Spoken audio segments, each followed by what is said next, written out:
Quero convidá-lo então a abrir sua Bíblia em Marcos capítulo 12, Evangelho de Marcos capítulo 12.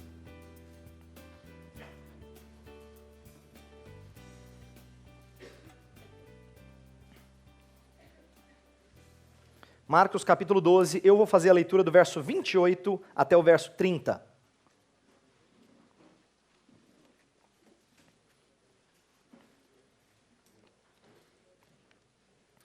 Marcos 12, de 28 a 30, diz assim: Chegando um dos escribas, tendo ouvido a discussão entre eles, vendo como Jesus lhes houvera respondido bem, perguntou-lhe: Qual é o principal de todos os mandamentos? Respondeu Jesus: O principal é: Ouve, ó Israel, o Senhor nosso Deus é o único Senhor. Amarás, pois, o Senhor teu Deus de todo o teu coração, de toda a tua alma, de todo o teu entendimento e de toda a tua força. Então nós vamos refletir sobre esse texto que Jesus chama o principal mandamento. E eu quero chamar a sua atenção, começando com uma pergunta acerca desse texto. Veja só.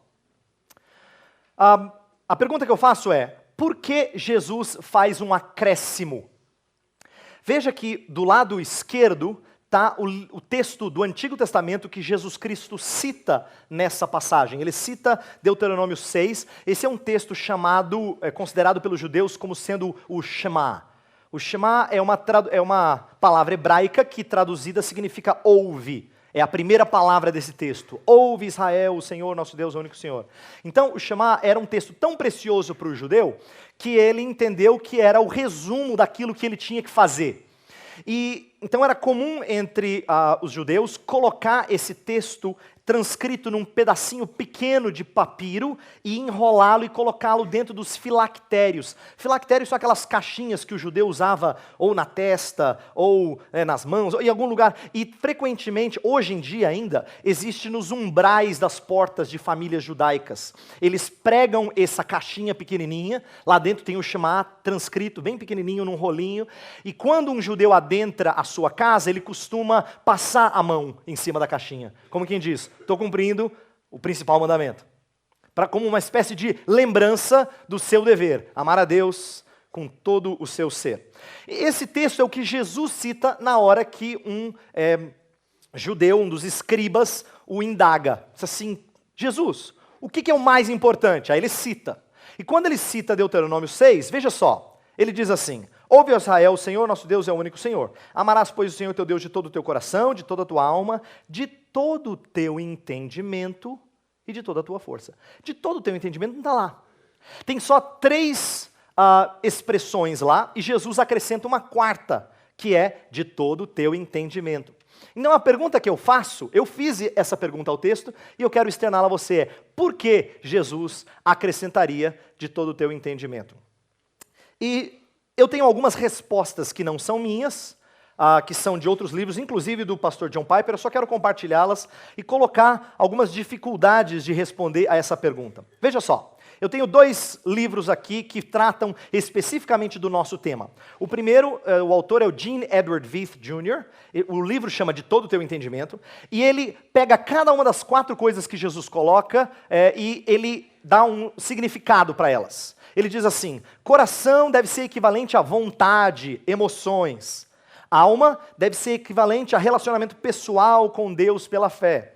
Força é igual a servi-lo com nossas ações. E entendimento significa pensar em Deus, saturar a mente com a palavra.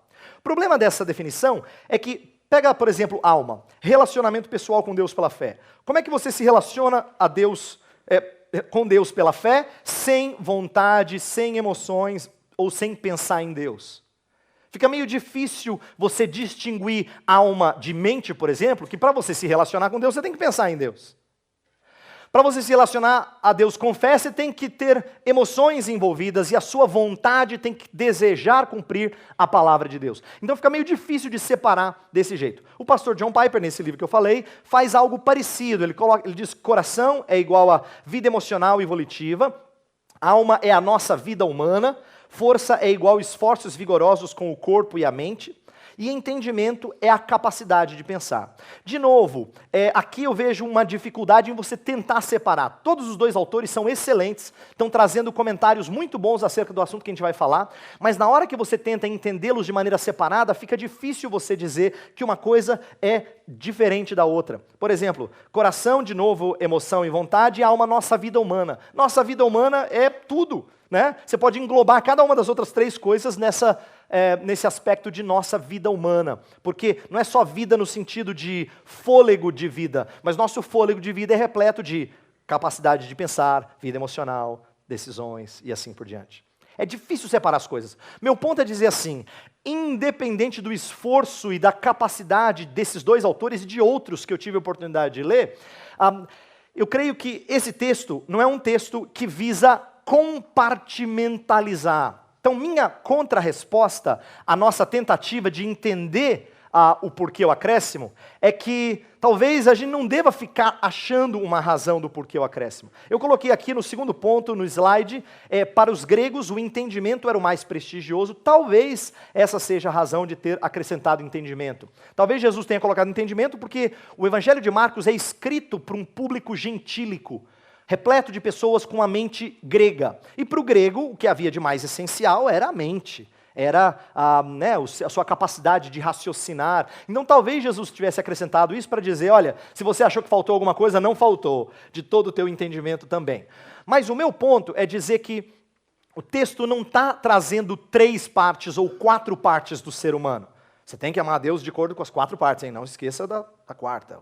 Né? Não é esse o propósito. Jesus quer falar de palavras que representam o mais interior. Então o enfoque está na totalidade do nosso ser.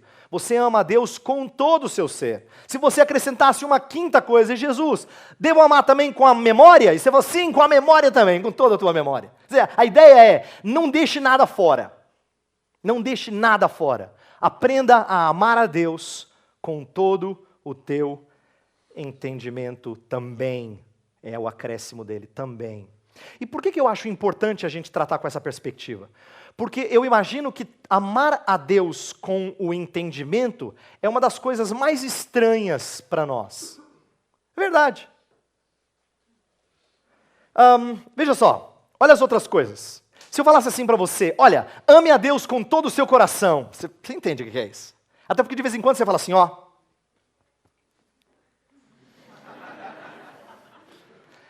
De coração, cara. Você sabe o que é amar a Deus de todo o coração? Ou senão você fala assim, ó, amar a Deus com toda a sua alma. Você sabe o que é isso? Você já passou talvez pela experiência em que você diz assim, olha, doeu lá dentro. Doeu na alma.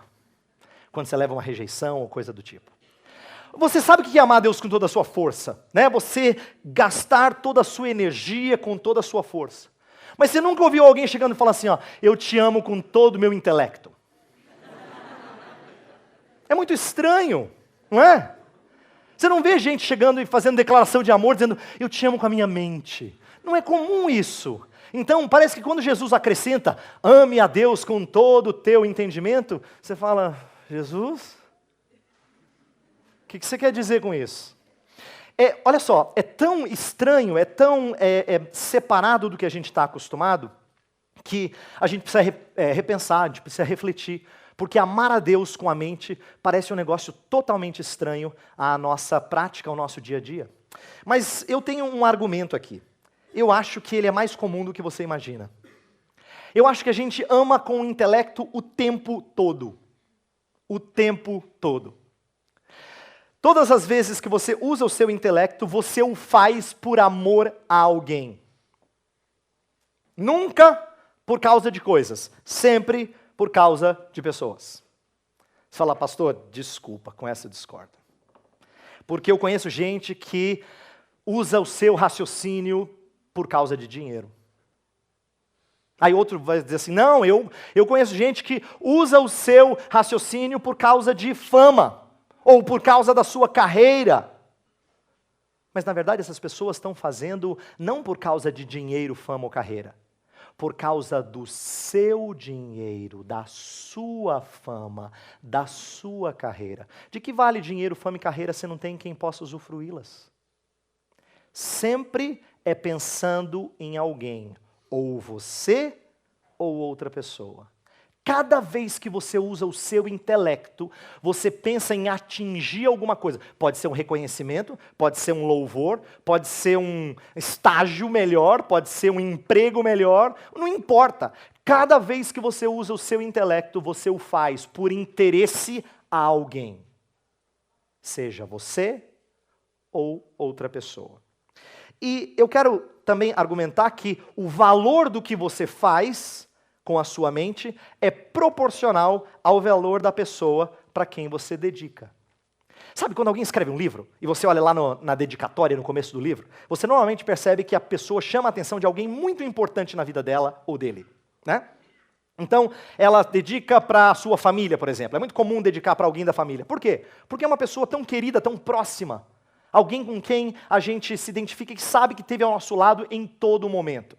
Então você dedica para essa pessoa porque essa pessoa é importante para você. Você pode fazer isso para amigos, você pode fazer para outros, mas normalmente a dedicatória vai para alguém que você ama muito. Quando eu sou um capelão numa universidade lá em São Paulo, e todas as vezes que eu participo de colação de grau, eu percebo que tem um momento da colação de grau em que os alunos dizem mais ou menos assim: agora é a hora de a gente fazer homenagem às pessoas mais importantes.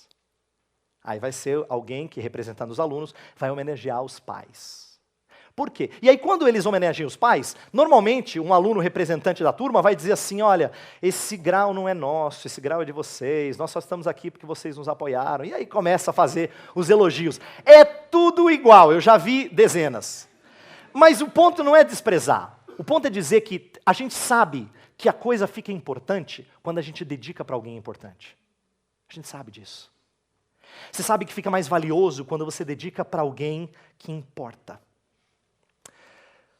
Que melhor do que dedicar o que você faz com a mente para aquele que fez a sua mente, o seu Deus. Então eu queria que você parasse e pensasse um pouquinho comigo nos próximos minutos sobre como é que eu posso usar a minha mente para honrar a Cristo Jesus, glorificar a Cristo Jesus e ter a Cristo Jesus no centro do meu pensar. A proposta dessa conferência é a centralidade de Cristo.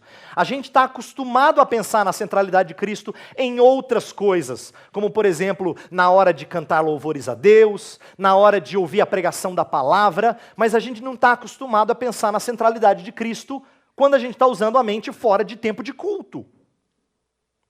Como é que Cristo é o centro do meu pensar quando eu não estou num lugar de adoração com 380 outros jovens ou mais para bendizer o Senhor? Aqui é uma maravilha falar de Cristo no centro das nossas vidas.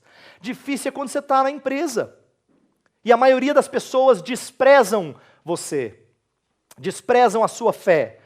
E você mesmo não consegue atinar para o fato de que tudo que você faz tem que ser para a glória de Deus. E não só o que você faz, mas a maneira como você usa o seu intelecto. Eu sei que você já ouviu falar sobre a ser crente de segunda a segunda, né? A gente já ouviu mensagem assim. Mas presta atenção, normalmente quando alguém fala assim, olha, você precisa ser crente de segunda-feira a sábado, não só de domingo. Normalmente o que você está pensando quando você ouve um pregador falar isso, é dizer assim, puxa vida, é verdade, eu tenho que ser ético no trabalho, eu tenho que ser honesto, eu preciso evangelizar mais, eu preciso ler a Bíblia. Poucas vezes você pensa sobre o que significa pensar como um cristão.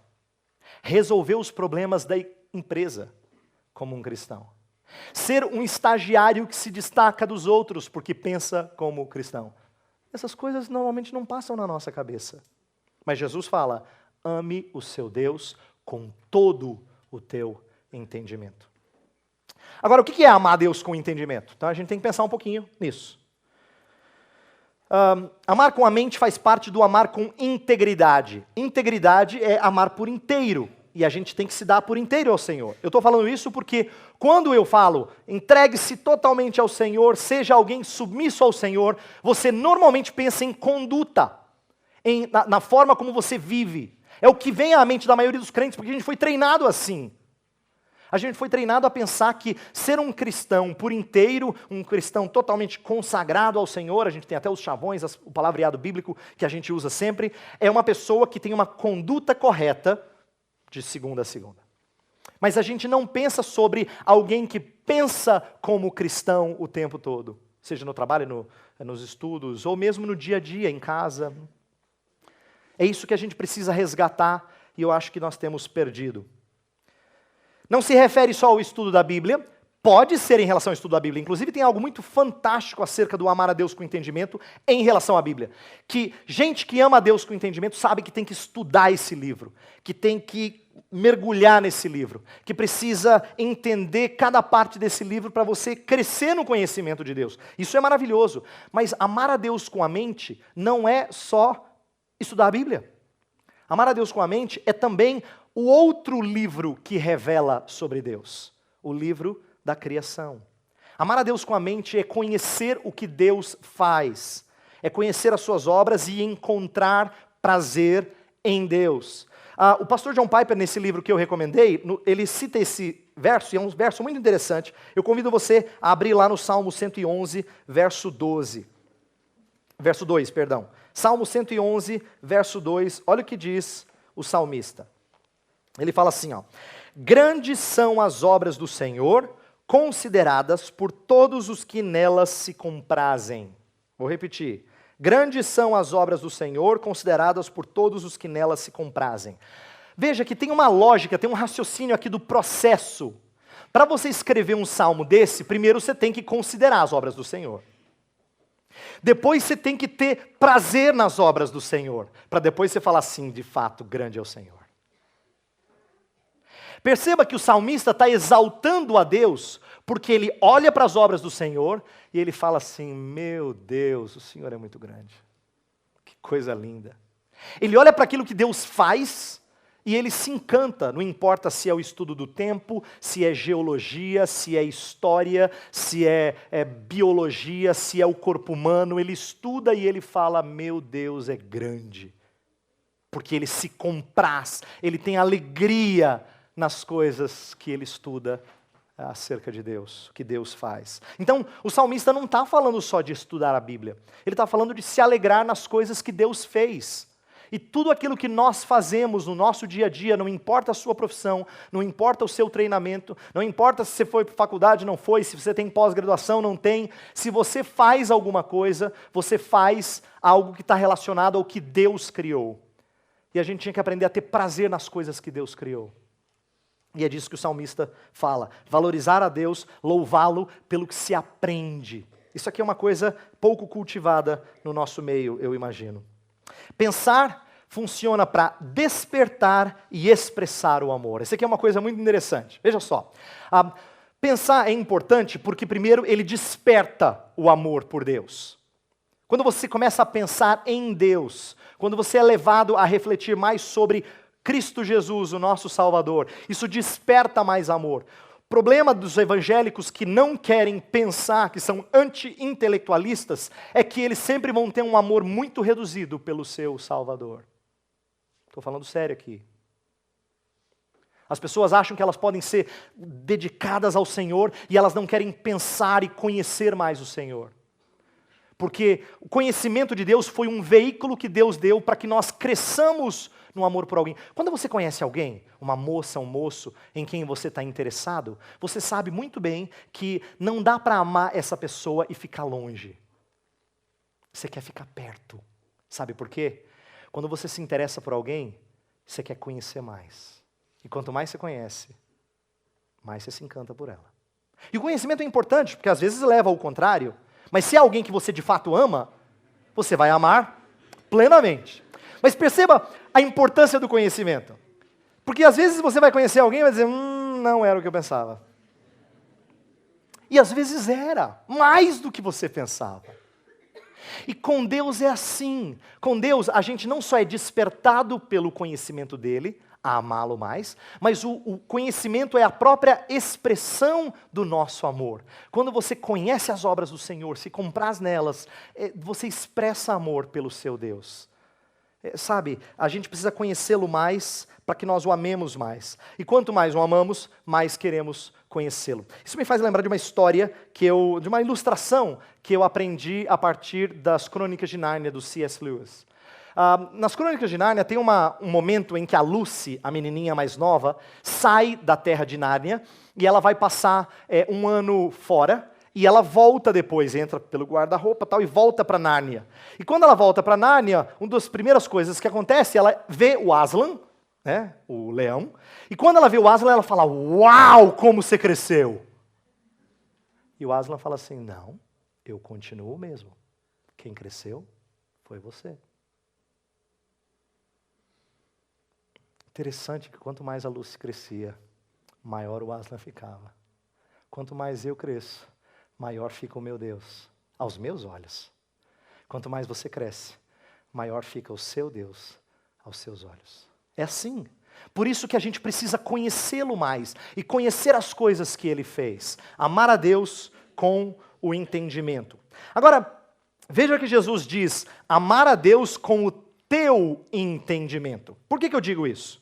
Porque nós temos que entender que não é preciso ser inteligente ou culto para amar a Deus. Fulano tem PhD, ele deve amar a Deus pra caramba, hein? Não é assim. Você ama a Deus conforme o seu entendimento, cada um de maneira particularizada.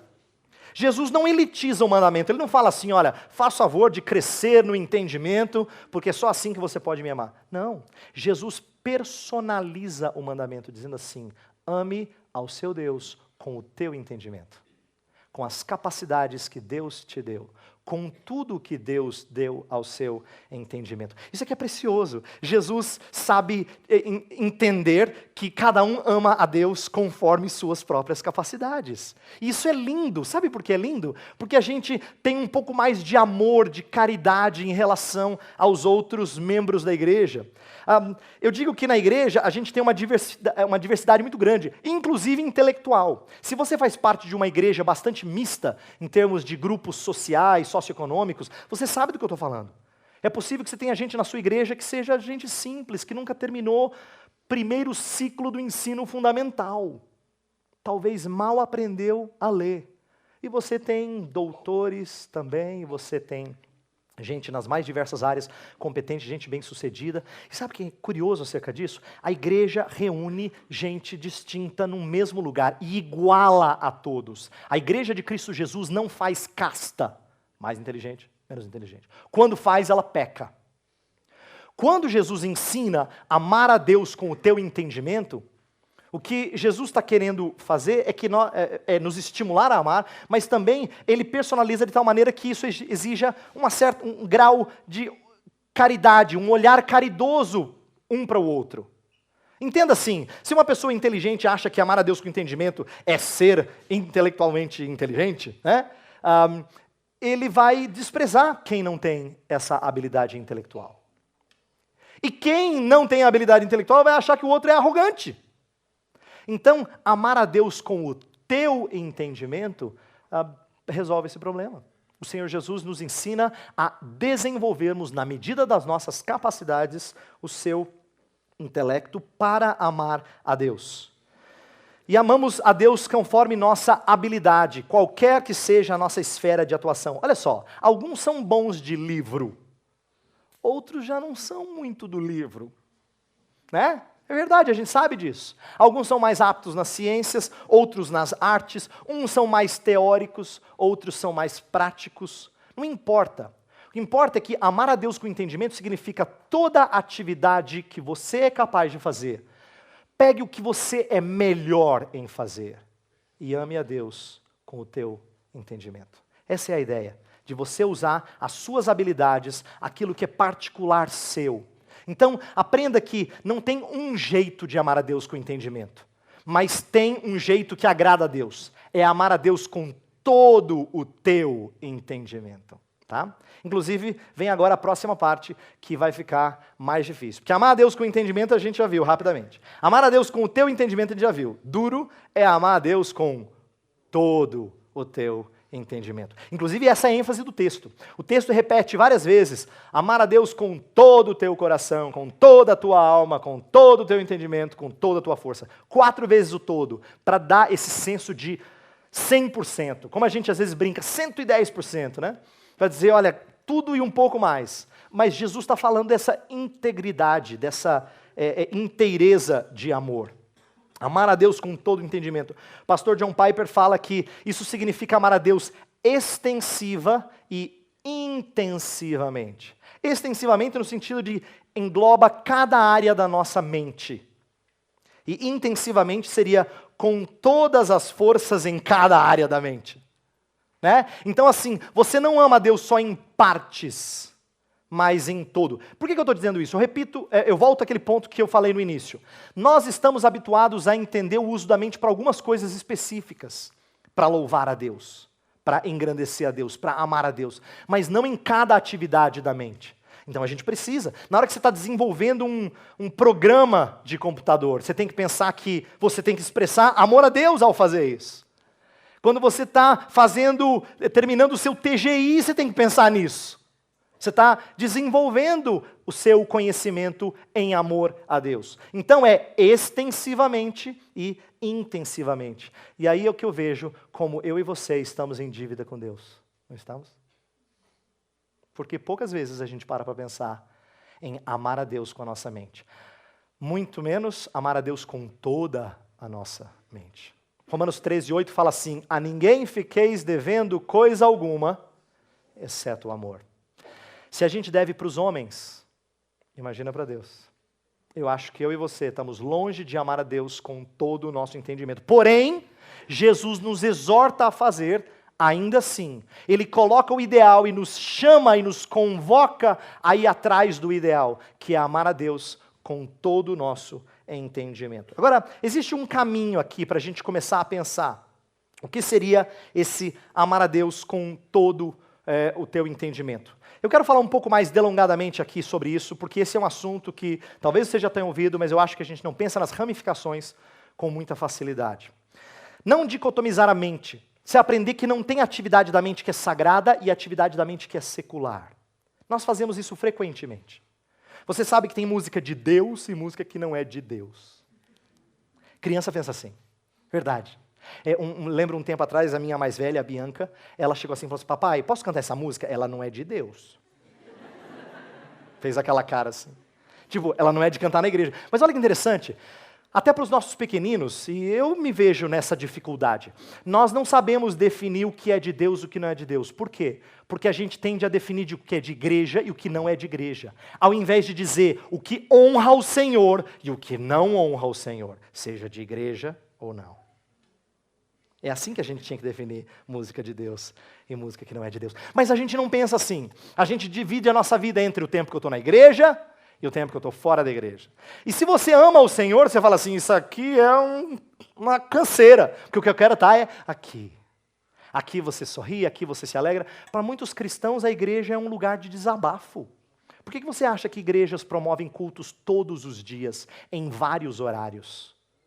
Não é só por interesses financeiros, porque não é só a igreja voltada para isso, que faz culto todo dia, mas para muito crente que não sabe viver no contexto fora, ele quer estar no seu oásis. E eu concordo que a igreja é um oásis, mas não um oásis para o qual a gente foge, um que a gente esbarra no nosso caminho, um que a gente encontra à medida que faz progresso no nosso caminhar no deserto.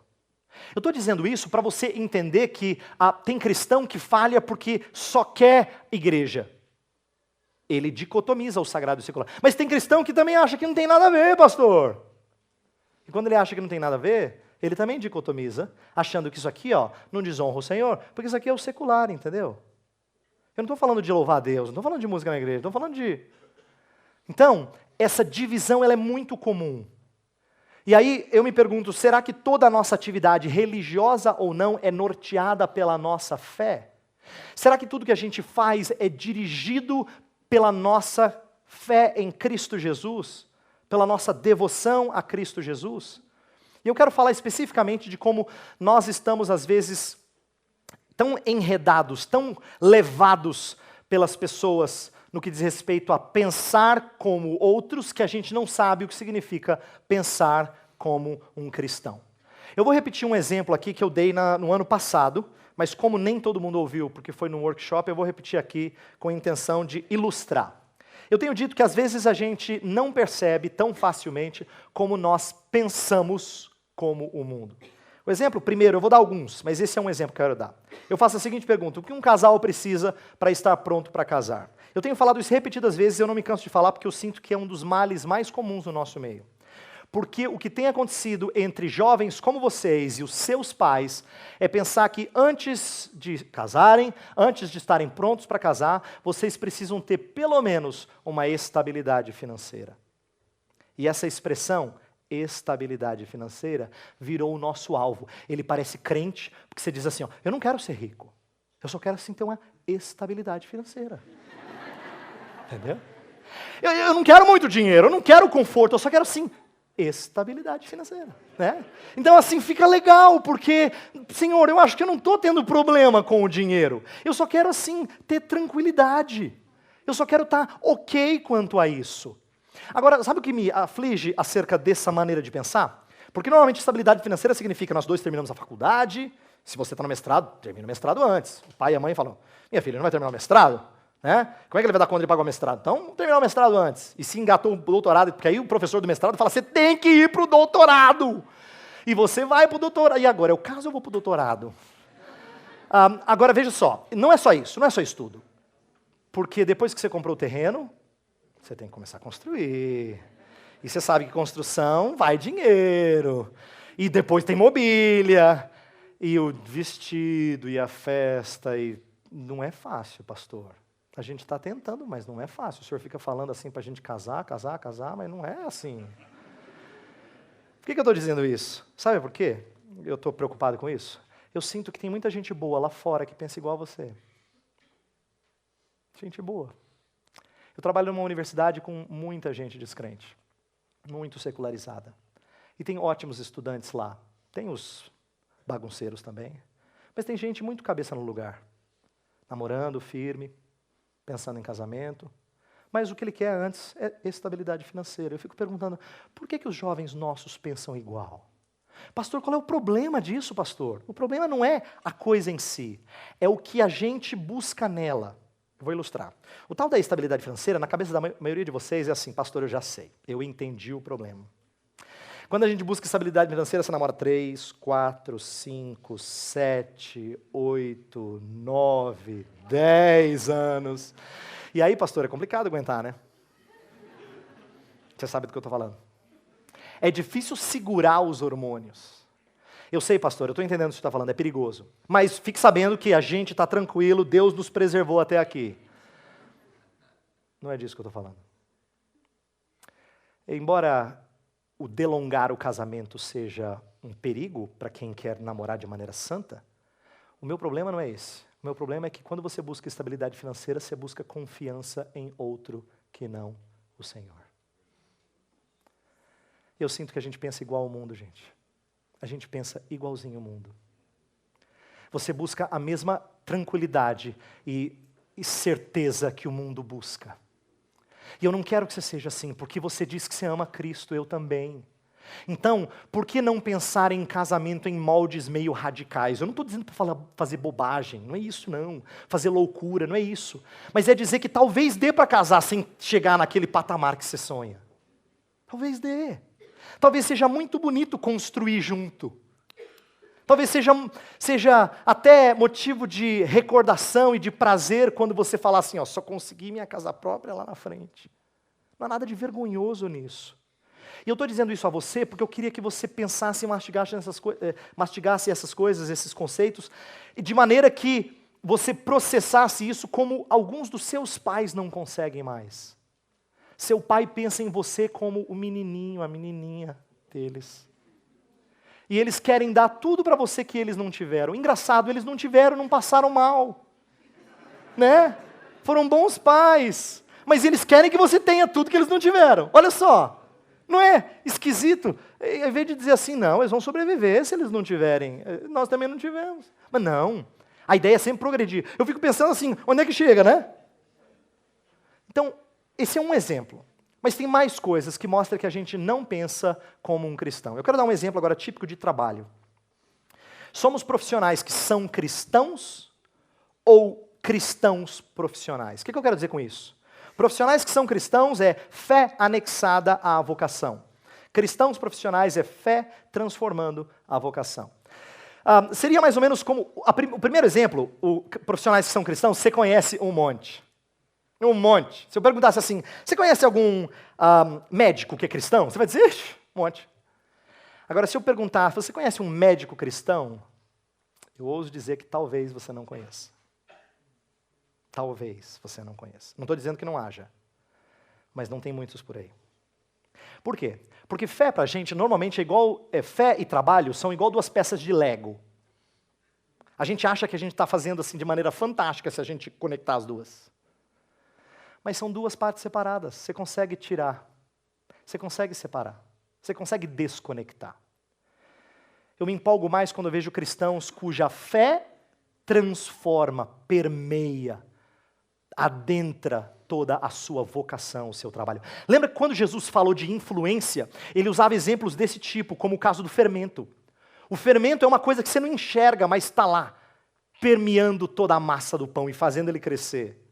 É engraçado que quando a gente entende a química da coisa, perde a graça. Mas quando a criança vê um pão feito pela mãe, pequenininho, no outro dia, grande, fala, mãe, o que aconteceu?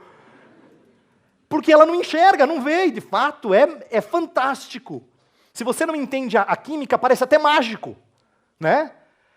Que cresceu, porque é uma influência que permeia o todo. A sua fé tinha que permear o seu trabalho. Eu vou dar alguns exemplos, talvez isso ajude. Eu li num livro sobre um advogado, membro de uma igreja batista, muito dedicado, um homem que era diácono, reconhecido como um exemplo de diácono na igreja, um homem íntegro, cuja família era um exemplo, e ele era um advogado, e ele trabalhava numa grande empresa, um homem bem-sucedido, ele trabalhava numa empresa que está entre aquelas 500 mais ricas do mundo, que aparecem na revista Fortune, né, Fortune 500. Então, assim, era uma grande empresa. E o departamento jurídico era tão grande que ele só fazia uma coisa. Como advogado, ele era responsável por encontrar brechas no contrato para que ele quebrasse o contrato com uma outra empresa. Então, se o chefe dele chegasse para ele e falasse assim, fulano, olha, não está dando para a gente continuar esse contrato, não está valendo a pena. Eu queria que você visse os meios legais para a gente terminar esse contrato. Ele, como advogado, era contratado para ver os meios legais para quebrar um contrato. Um dia alguém chegou para ele e falou assim, fulano, você já percebeu a inconsistência do seu trabalho? Ele falou, como? Eu não faço nada de legal. Aí a pessoa foi falar do que significa ser um cristão que cumpre com os seus votos, cuja palavra é sim, sim, não, não. E para ele foi uma ducha de água fria. O susto que ele levou quando ele começou a perceber que toda a sua espiritualidade fora não batia com o seu trabalho, para ele foi horrível. Porque ele percebeu que ele era um instrumento para ser um cara que não cumpre palavra. Era tudo que ele fazia. Se alguém perguntasse para ele, o que você faz? Eu sou um cara que quebra a palavra. Claro que ele não dizia desse jeito, mas ele passou a entender assim. Percebe como ele é um cara crente, muito crente. Essa é uma história verídica, não estou contando nenhuma ilustração montada.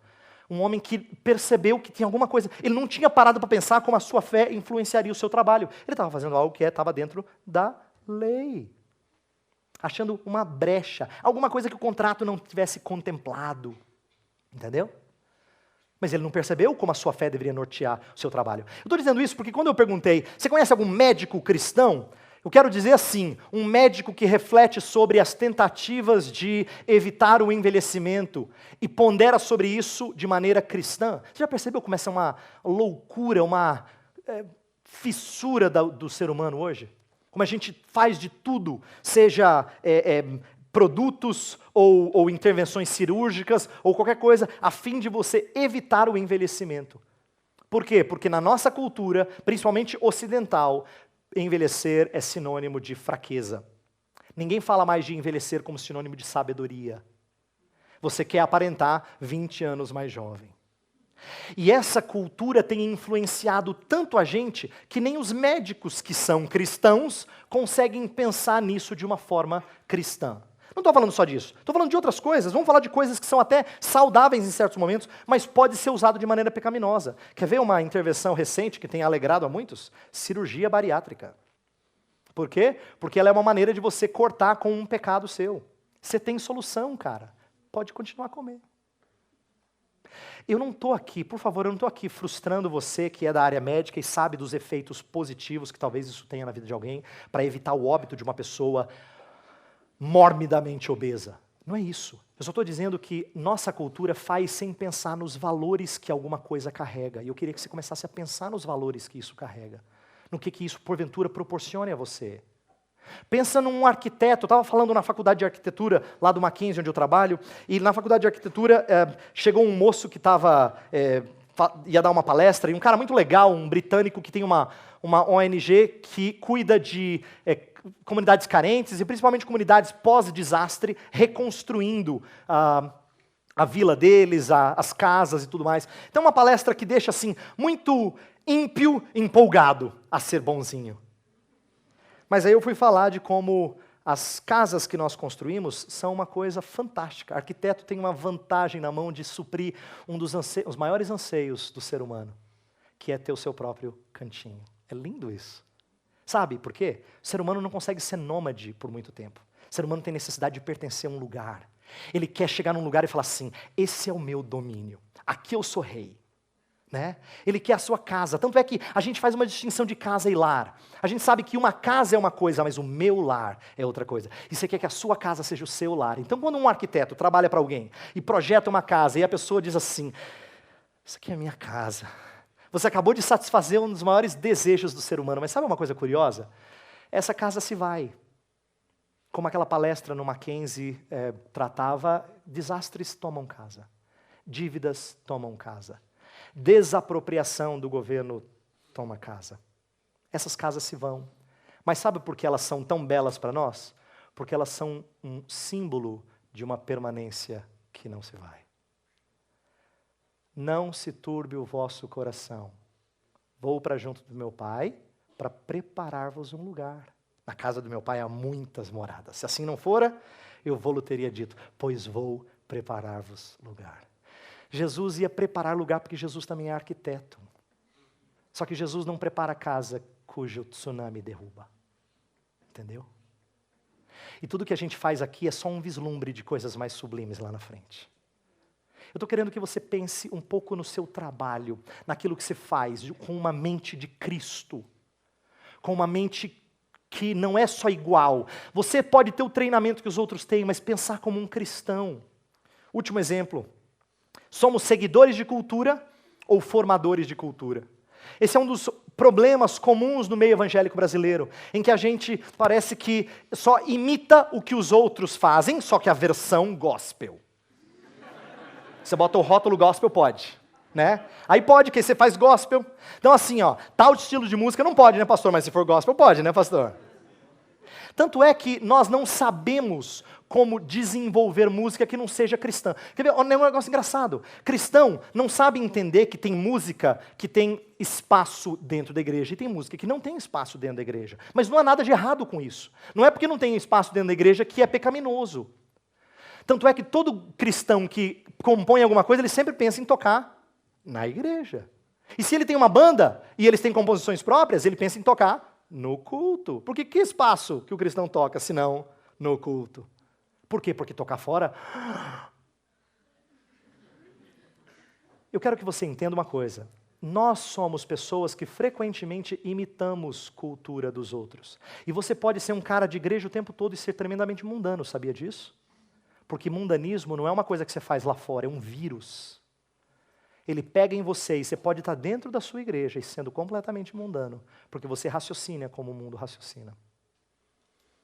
Você tem que amar Deus com todo o teu entendimento. Você tem que processar cada coisa que você assiste, ouve, que adentra a sua casa, seja entretenimento, seja alguma coisa para seu crescimento intelectual. Eu quero que você pense nessas coisas. Você tem que amar a Deus com todo o teu entendimento. Você está percebendo a abrangência disso? Não é só na igreja. Se você é alguém que estuda a palavra de Deus e zela por doutrina, amém, louvado seja Deus por isso. Mas faça mais do que isso. Tome isso que você aprende aqui para você processar cada coisa que você faz fora do contexto eclesiástico, para a glória do seu Deus. Eu quero terminar com um exemplo bíblico. Daniel e seus amigos lá no capítulo 1 de Daniel. Daniel, ele é submetido a um treinamento rigoroso. O texto da Bíblia fala que ele teve uma preparação de 3 anos na cultura babilônica. Isso aqui é importante. Você tem que entender que o propósito da preparação não era simplesmente para serem bons servos de Nabucodonosor. É porque quando você preparava 3 anos e eram jovens, lembra que foram pegos jovens, pessoas numa idade ainda muito nova, é possível que Daniel e seus amigos tivessem 15, 16 anos. Faz sentido essa estratégia de Nabucodonosor, porque quando se é tão jovem assim, é o limite do tempo em que você consegue transformar alguém e fazer alguém engolir uma outra cultura. Não é à toa que muitos jovens, quando vão para os Estados Unidos, se encantam tanto que deixam de ser brasileiros em algumas coisas. Por quê? Porque ainda estão em tempo de absorver uma outra cultura. Quando você é adolescente, quando você está no começo da juventude, ainda dá. Quando você é adulto, é difícil. Você pode gostar das coisas que uma outra cultura oferece, mas você continua brasileiro em vários costumes. Quanto mais a gente cresce, mais difícil é você mudar. Daniel e seus amigos eram muito jovens. O que eles fizeram? Vão fazer uma faculdade de 3 anos, ensinamento pesado, para que eles sejam, a identidade deles seja deletada. Esse era o propósito. Nabucodonosor era muito inteligente, e essa era uma estratégia inteligente de você tentar disseminar as pessoas e fazê-las perder a sua identidade.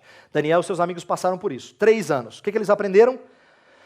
Eles aceitam a mudança de nomes. Lembra, esse é um negócio muito importante na cultura semítica. Ninguém mexe com o seu nome, porque o seu nome significa alguma coisa. Você não se chama João, Mariana, Joana, Luiz, não é porque o seu pai gostou do nome.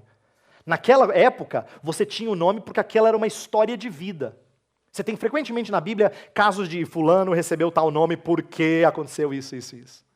Então, nome significa muito, mas eles toleram a mudança de nome, o que seria equivalente a receber nomes de deuses pagãos. Sadraque, Mesaque, Abednego são nomes de deuses. Você já pensou você ser chamado de Iemanjá? Ô, Iemanjá, vem cá! Você ia ficar muito brava, né? Mas é isso que eles receberam e eles aceitaram. Mas presta atenção, por que eles aceitaram? Eles estavam debaixo do domínio de um outro povo. E eles sabiam que mudança de nome não significava necessariamente em mudança de identidade.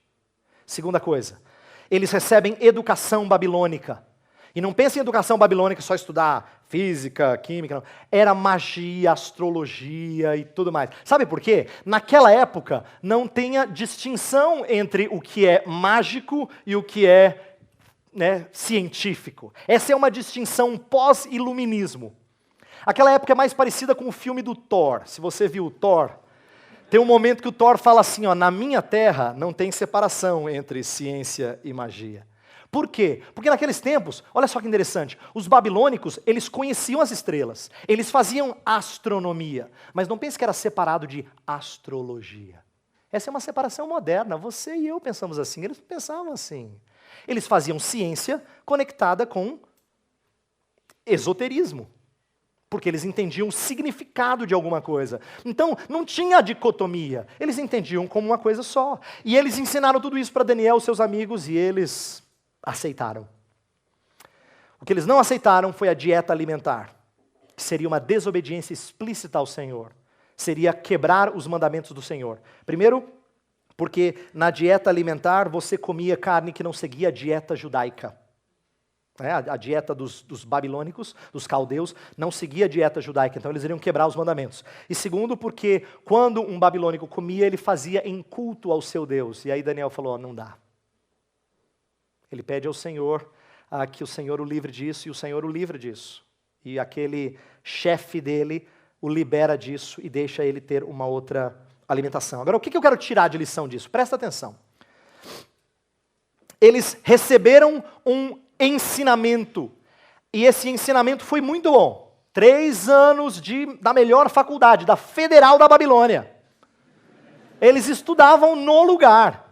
E ao estudar, eles não se contaminaram necessariamente. Porque estudo não é necessariamente se contaminar. Eu quero que você não entenda o que eu estou falando aqui para fugir dos estudos, para fugir do conhecimento. Pelo contrário, você tem que estudar com filtro.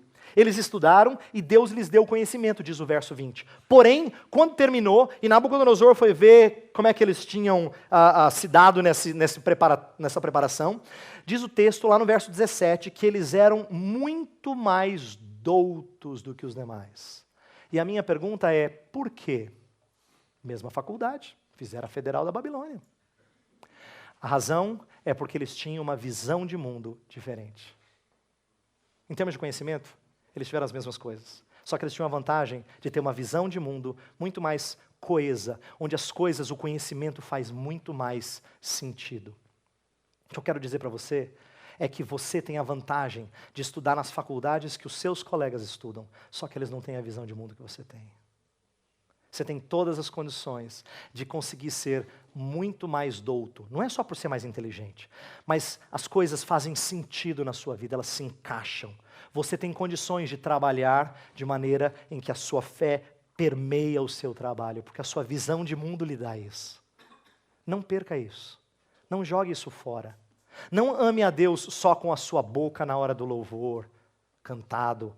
Não ame a Deus só na hora de ouvir a pregação da palavra. Ame a Deus quando você está conhecendo as obras do Senhor e tendo prazer nelas. Ame a Deus com todo o teu entendimento. E não vos conformeis com este século, mas transformai-vos pela renovação da vossa mente. Vamos orar? Feche seus olhos. Senhor Deus, somos desafiados nessa manhã a pensar no Senhor e pensar nas coisas que o Senhor fez e a exaltar-te por elas. Temos aqui um grupo tão distinto de pessoas nas mais diversas áreas de trabalho, de estudos, cristãos que têm muito contato com descrentes e às vezes nós somos desafiados a repensar conceitos que nos são trazidos à mente. Dá que os jovens que aqui estão, Senhor, passem a entender a importância de amar com a mente, Senhor. De usar a mente de maneira que glorifica o Teu nome. De começar a fazer conexões nessa vida. De entender o propósito das coisas nessa vida. De tentar discernir o que não é lícito daquilo que é lícito. Aquilo que combina com a Tua Escritura e aquilo que não combina. Senhor, queremos amar a Ti com todo o nosso ser, inclusive a nossa mente. Ajuda-nos nisso. Estimula os meus irmãos e irmãs a fazerem isso, para a Tua glória e para o nosso prazer. Em nome de Jesus. Amém.